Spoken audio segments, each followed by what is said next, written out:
Hello friends, welcome to e class 2020। आज आम ओडिया व्याकरणर वाक्य विचार विभागर मोस्ट इम्पोर्टांट 30 प्रश्न आलोचना करवा जहाँकि आपण मानू समस्त कॉम्पिटिटिव एग्जाम रे हेल्प करिवो। चलंतु देखिबा प्रथम क्वेश्चन, कहा द्वारा आमे मनोभाव को प्रकाश करिथाउ? ऑप्शन ए श्रवण, बी वचन, सी पठन, डी घ्राण। Option B is right answer, वचन। नेक्स्ट क्वेश्चन देखिबा, एक बा एकाधिक पद मिलित होई मनर भाव को संपूर्ण रूपे प्रकाश कले ताहाकू कौन कहा जाए? 2 नंबर आंसर है जीवो वाक्य कहा जाए। नेक्स्ट क्वेश्चन देखिया, वाक्यर प्रत्येक अंश को कौन कहा जाए? ए पद, बी शब्द, सी वर्ण, डी ध्वनि। आंसर है जीवो वाक्यर प्रत्येक अंश को पद कहा जाए। 4 नंबर देखिबा, वाक्य रे बुझा पड़ुथुबा निर्दिष्ट अंश को बा निर्दिष्ट केतोटी पद संहति को कौन कहा जाए? ऑप्शन ए वाक्यांश, ऑप्शन बी खंड वाक्य, ऑप्शन सी अर्ध वाक्य, ऑप्शन डी पूर्ण वाक्य। ऑप्शन ए हेजिवो राइट आंसर, वाक्यांश। 5 नंबर क्वेश्चन देखिबा, काहाकू खंड वाक्य कहा जाए? वाक्य रे थिबा कर्ता युक्त अंश को, वाक्य रे थिबा क्रिया युक्त अंश को, समस्त वाक्यर समापिका क्रियायुक्त अंश को, समस्त प्रकार कर्मयुक्त अंश को। Option C is right answer, समस्त वाक्यर समापिका क्रियायुक्त अंश को। नेक्स्ट क्वेश्चन देखिबा 6 नंबर क्वेश्चन, निम्नलिखित मध्यरु केउठी सार्थक वाक्यर एक उदाहरण अटे? ए गतकाली विवेक, बी ट्रेन रे बसी, सी कटक जाइथिला, डी गतकाली विवेक ट्रेन रे बसी कटक जाइथिला। तो option D is right answer. 7 number question देखिबा, वाक्य रे व्यवहार करा जाइथिबा पद गुड़िकर पारस्परिक संबंध को कौन कहा जाए? ए आकांक्षा, बी आसक्ति, सी योग्यता, डी वाक्यांश। ऑप्शन है जीवो सी योग्यता। नेक्स्ट क्वेश्चन देखिबा, वाक्य रे थिबा गोटिए पद अन्य पद गुड़िकर अर्थबोधकता पई अपेक्षा कले ताहाकू कौन कहा जाए? ए योग्यता, बी आकांक्षा, सी आसक्ति, डी खंड वाक्य। राइट आंसर है जीवो आकांक्षा। 9 नंबर क्वेश्चन, वाक्य रे थिबा पद योजना को कौन कहंती? ए आकांक्षा, बी योग्यता, सी आसक्ति, डी अलंकार। आंसर है जीवो आसक्ति। 10 नंबर क्वेश्चन, वाक्य रे थिबा पद योजना वाक्यर केउ गुण वृद्धि करे? वाक्यर सौंदर्य गुण को वृद्धि करे। नेक्स्ट क्वेश्चन देखिबा, निम्नलिखित मध्यरु केउंटी वाक्य पदवाच्य? ए पक्षी आकाश रे उड़े, बी पिलाटी खेलु खेलु, सी घरटी पानी रे जली गला, डी गंगा नदी बंगोपसागर रु बाहरी हिमालय रे पड़िछि। तो आंसर है जीवो पक्षी आकाश रे उड़े। नेक्स्ट क्वेश्चन देखिए 12 नंबर रो, निम्नलिखित वाक्य गुड़िक मध्यरु केउंटी को योग्यतार अभाव रु एक वाक्य कहा जाई परिबो नाही? ए घरटी बात्यारे भांगी गला, बी घरटी वर्षा रे भांगी गला, सी घरटी वर्षा रे जली गला, डी घरटी पवन रे पड़ी गला। तो आंसर है जीवो हमरो घरटी वर्षा रे जली गला। नेक्स्ट क्वेश्चन, एक शुद्ध वाक्य निमंते निम्नोक्त केउ लक्षणर आवश्यकता रहिछि? आकांक्षार अभाव, आकांक्षार उपस्थिति, योग्यतार अभाव, आसक्तिर अभाव। आंसर है जीवो आकांक्षार उपस्थित।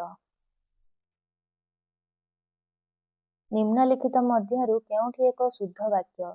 ए बुद्धत्व गौतम होई प्राप्त हेले तपसिद्ध, गौतम तपसिद्धि होई बुद्धत्व प्राप्त हेले बुद्धत्व होई तपसिद्धि गौतम, हेले गौतम तपसिद्धि प्राप्त होई बुद्धत्व।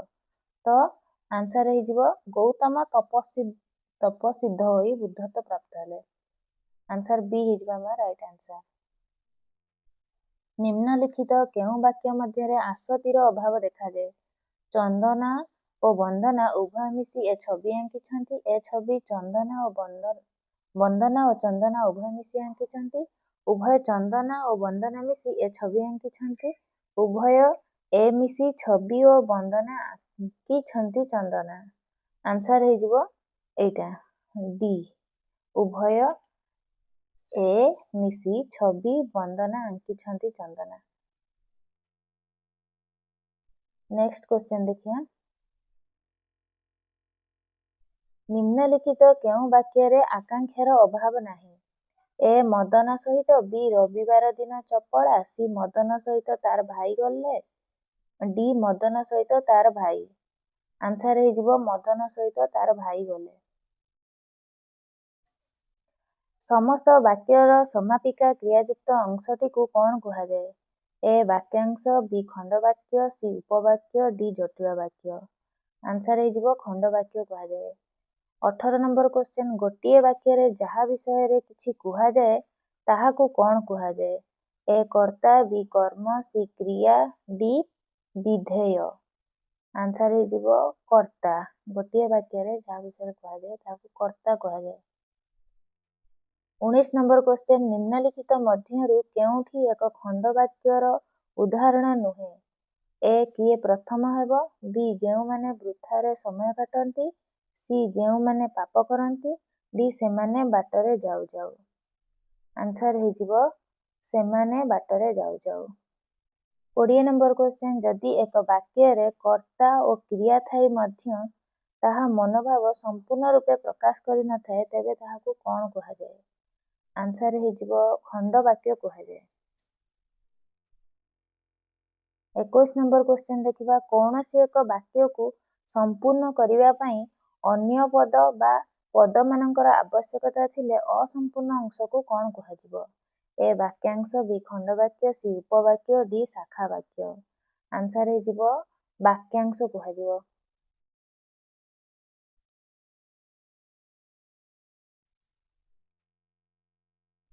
22 ନମ୍ବର କ୍ୱେଶ୍ଚନ ଦେଖିବା। କର୍ତ୍ତାପଦ ସାଧାରଣତଃ ବାକ୍ୟର କେଉଁଠାରେ ସ୍ଥାନିତ ହୋଇଥାଏ? ଏ କ୍ରିୟାପଦ ପରେ, ବି କର୍ମପଦ ପରେ, ସି ଆରମ୍ଭରେ, ଡି ଶେଷରେ।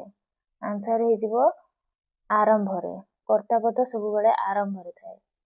ବାକ୍ୟରେ କ୍ରିୟାପଦ କେଉଁଠାରେ ବସିଥାଏ? ଆରମ୍ଭରେ, ଶେଷରେ, କର୍ତ୍ତାପଦ ପରେ, କର୍ମପଦ ପରେ। 23 ନମ୍ବର ଆନ୍ସର ହେଇଯିବ ବି ଶେଷରେ। କର୍ତ୍ତାପଦ ପ୍ରଥମରେ ବସେ ଆଉ କ୍ରିୟାପଦ ବାକ୍ୟର ଶେଷରେ ବସେ। 24 ନମ୍ବର କ୍ୱେଶ୍ଚନ ଦେଖିବା। ଏକ ସକର୍ମକ ବାକ୍ୟରେ କର୍ମପଦ କେଉଁଠାରେ ସ୍ଥାନିତ ହୁଏ?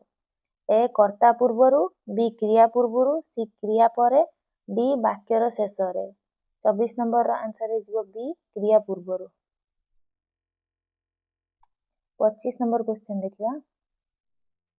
ଏକ ଦ୍ୱିକର୍ମକ ବାକ୍ୟରେ ଗୌଣ କର୍ମ କେଉଁଠାରେ ବ୍ୟବହାର କରାଯାଏ?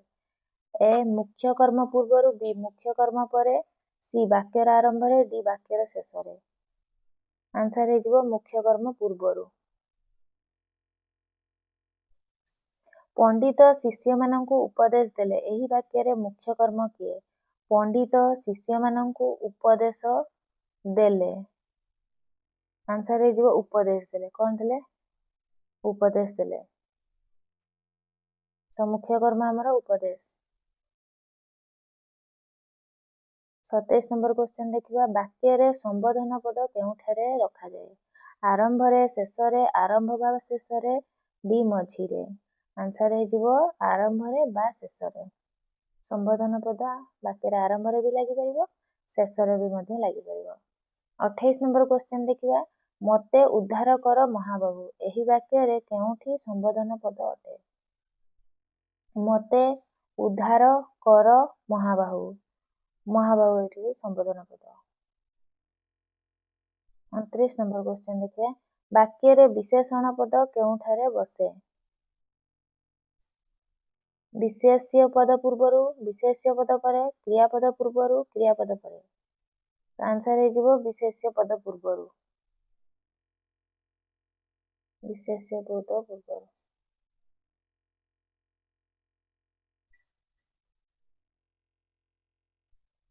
30 ନମ୍ବର କ୍ୱେଶ୍ଚନ। ବଡ଼ ଘରେ ରହିଲେ କେହି ବଡ଼ ହୋଇଯାଏନି, ଏହି ବାକ୍ୟରେ କେଉଁଠି ବିଶେଷଣ ପଦ ଅଟେ? ବଡ଼ ଘରେ ରହିଲେ କେହି। ଆନ୍ସର ହେଇଯିବ ଏ ବଡ଼। ଧନ୍ୟବାଦ। ଆପଣଙ୍କୁ ଯଦି ଭିଡ଼ିଓଟି ଭଲ ଲାଗିବ ଦୟାକରି ଲାଇକ୍, ସେୟାର, ସବସ୍କ୍ରାଇବ୍ କରିବେ। ନେକ୍ସଟ ଭିଡ଼ିଓରେ ଆମେ ଆଉ କିଛି ବ୍ୟାକରଣ କ୍ୱେଶ୍ଚନ୍ ଡିସ୍କସନ୍ କରିବା।